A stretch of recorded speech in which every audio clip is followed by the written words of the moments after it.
Assalamualaikum warahmatullahi wabarakatuh. Alhamdulillah wa syukurillah. La hawla wa la quwata illa billah. Ashhadu an la ilaha illallah wahdahu la syarika lah. Wa ashhadu anna Muhammadan abduhu wa rasuluh la nabiyya ba'dah. Hadirin pemirsa yang dirahmati oleh Allah Subhanahu wa taala, syukur kehadirat Allah Subhanahu wa taala. Pagi ini kita dipertemukan lagi dalam majelis ilmu ini.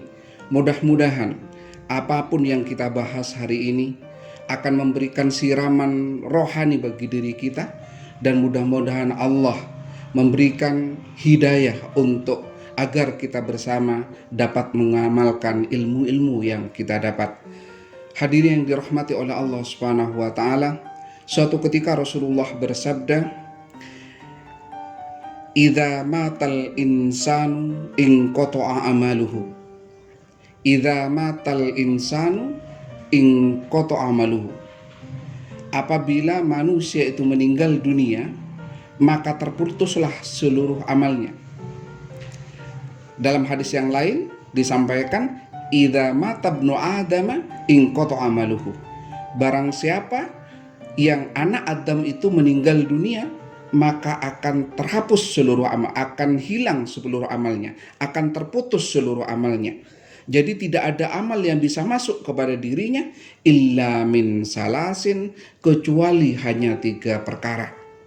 Hadirin yang dirahmati oleh Allah Subhanahu wa taala, kita semua akan mengalami kematian. Tidak ada orang yang abadi. Karena sebuah keniscayaan ada awal, ada akhir. Ada pertama, ada yang terakhir. Ada hidup, ada mati. Pasti kita akan meninggal dunia. Tiba-tiba Rasulullah bersabda, "Idza matal insanu inqata'a amaluhu." Bila manusia itu meninggal dunia, maka akan terputuslah seluruh amalnya, illa min salasin, kecuali 3 perkara. Yang pertama, shadaqatin jariyatin. Yang tidak akan pernah terputus amalnya adalah sedekah jariyah. Sedekah yang mengalir. Sedekah yang ketika orangnya meninggal dunia, sedekah itu tetap ada. Sedekah yang abadi untuk sekian waktu. Ketika seseorang mewakafkan tanahnya untuk masjid dan dia tiba-tiba meninggal dunia, maka selama masjid itu dipakai, ia pun akan mendapatkan pahala dari sekian banyak orang yang menggunakan masjid itu. 100 orang yang sujud di situ, 100 orang-orang yang ngaji di situ, 100 orang-orang yang tahajud di situ, maka orang yang meninggal dunia itu akan mendapatkan sekian banyak pahala dari sekian banyak kebaikan yang dikerjakan di masjid itu.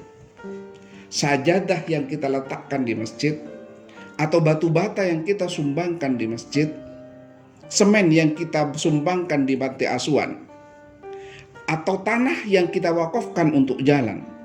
Selama apa yang kita berikan, selama apa yang kita sedekahkan dipakai, walaupun toh kita meninggal dunia, maka pahala akan tetap menetes di kubur kita. Walaupun kita sudah dikafani, walaupun kita sudah meninggal dunia. Seberapa banyak? Sebanyak sedekah yang kita berikan itu dipakai oleh orang lain, memberikan kontribusi kebaikan terhadap umum.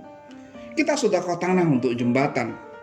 Ada 1, 2 orang, 3 orang, 10 orang, 1000 orang dalam 1 bulan yang lewat itu, maka kita dapat pahala 1000. Hadirin yang dirahmati oleh Allah Subhanahu wa taala, sepatu anak miskin yang sudah jebol, tas anak miskin yang sudah bolong,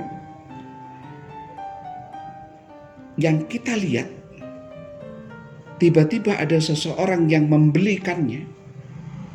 Setelah ia membelikan, kemudian dia meninggal dunia, maka tidak akan terputus amalnya sampai tas yang diberikan kepada anak yang miskin itu selesai dipakai. Jadi selama tas itu dipakai oleh seorang anak untuk sekolah, untuk ngaji, untuk apapun, maka dia akan mendapatkan sekian banyak pahala. tanah yang kita wakafkan untuk sekolah, tanah yang kita wakafkan untuk pesantren, tanah yang kita wakafkan untuk madrasah, selama madrasah itu dipakai, selama sekolah itu ditempati, selama tempat yang kita sedekahkan itu memberikan kontribusi kepada orang lain, maka kita akan mendapatkan pahala sekian banyak itu.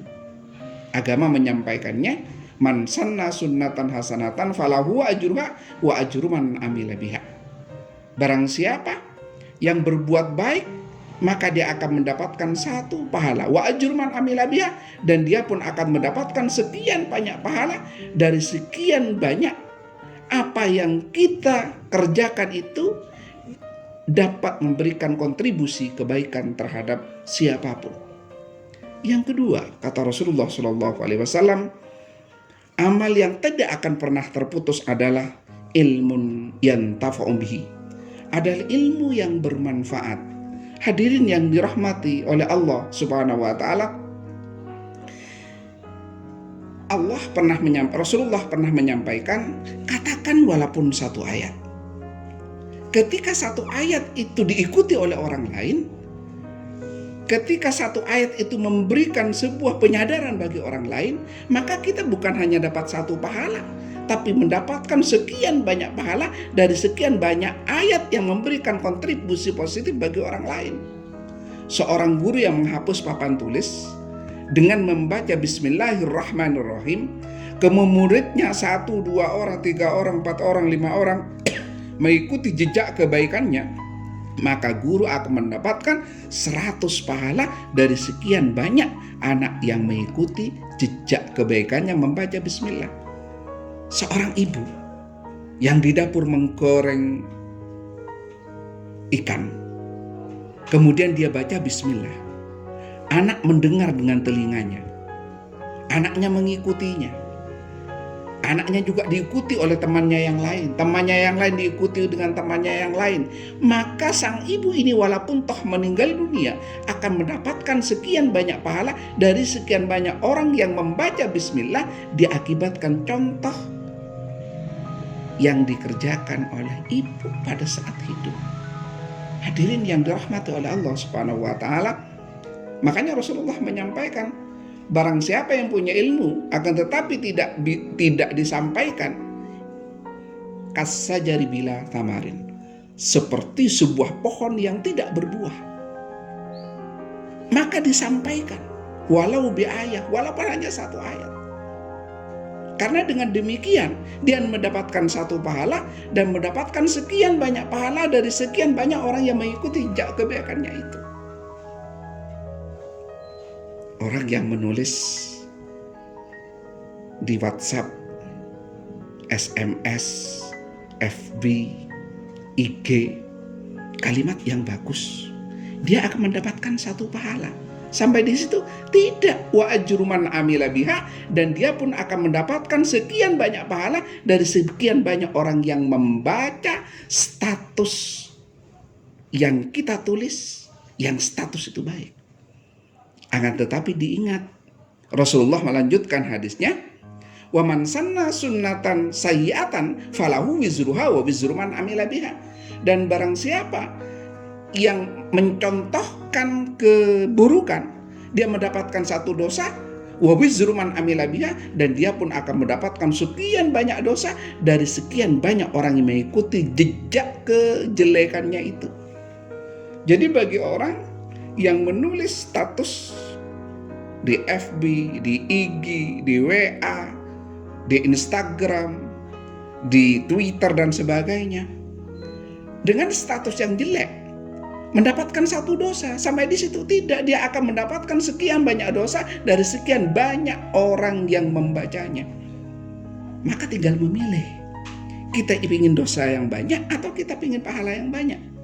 Kalau ingin pahala yang banyak, maka kita menulis setiap saat, menulis setiap waktu, menulis setiap hari dengan tulisan-tulisan yang bagus, tulisan-tulisan yang mengandung nilai-nilai kebaikan, tulisan-tulisan yang diambil dari Al-Quran dan hadis, tulisan-tulisan yang membuat orang semangat, Sehingga dengan demikian pada saat nulis kita dapat pahala, pada saat nge-share kita dapat pahala, dan kita akan mendapatkan pahala jariyah, pahala yang tidak akan pernah terputus sebanyak orang yang membaca atau mengikutinya walaupun orang ini telah meninggal dunia.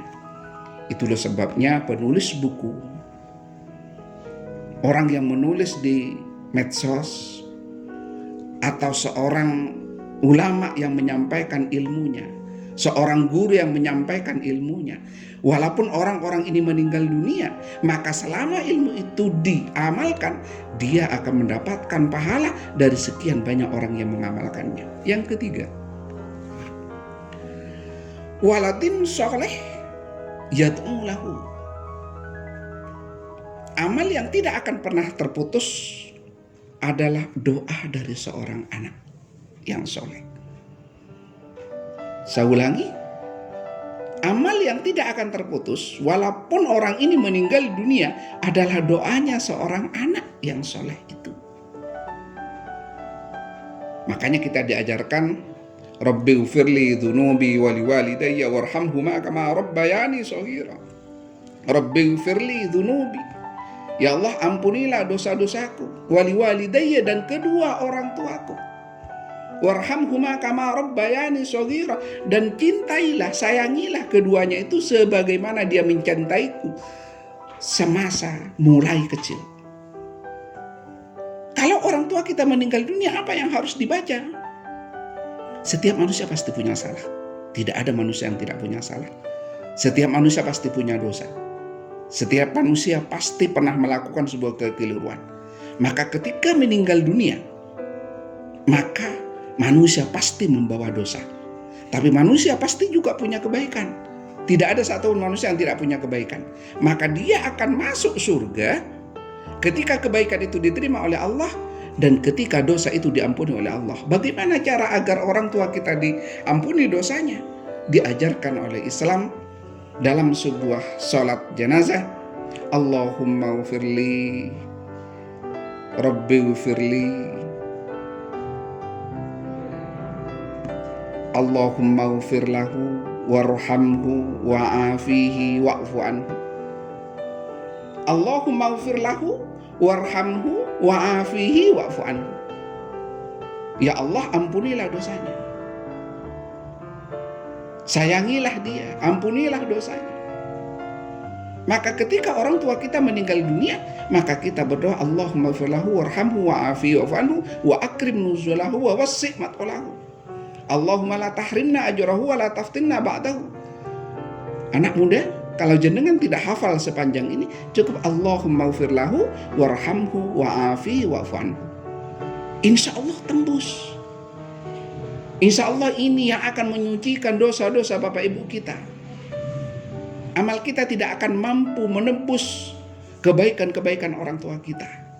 Maka doa-doa kita yang harus menyucikan dosa-dosa ayah ibu kita agar ayah ibu kita bisa masuk ke dalam surga. Doakan tiap hari, Allahumma ighfir lahu warhamhu wa'afihi wa'fu anhu, kalau sudah meninggal dunia. Kalau masih hidup, Rabbighfirli dzunubi wa liwalidayya warhamhuma kama rabbayani shaghira. Jangan pernah lepas dari 5 kali waktu sholat. Setiap akhir dari doa kita setelah sholat, Allahumma firli dzunubi wa liwalidayya warhamhuma kama rabbayani shaghira.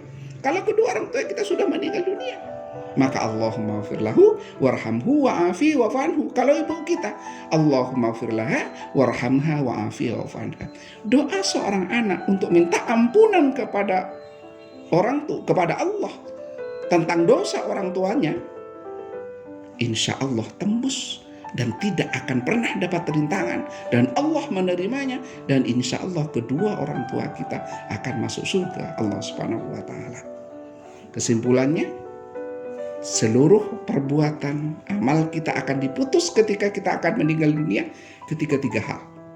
Yang pertama, amal jariyah, sedekah jariyah, seperti menyumbang sajadah di masjid dan sebagainya. Yang kedua, ilmun yang tafa'un bihi, ilmu yang bermanfaat. Dan yang ketiga, doa seorang anak kepada orang tuanya. Billahi taufiq wal hidayah, waridha wal inayah. Wassalamualaikum warahmatullahi wabarakatuh.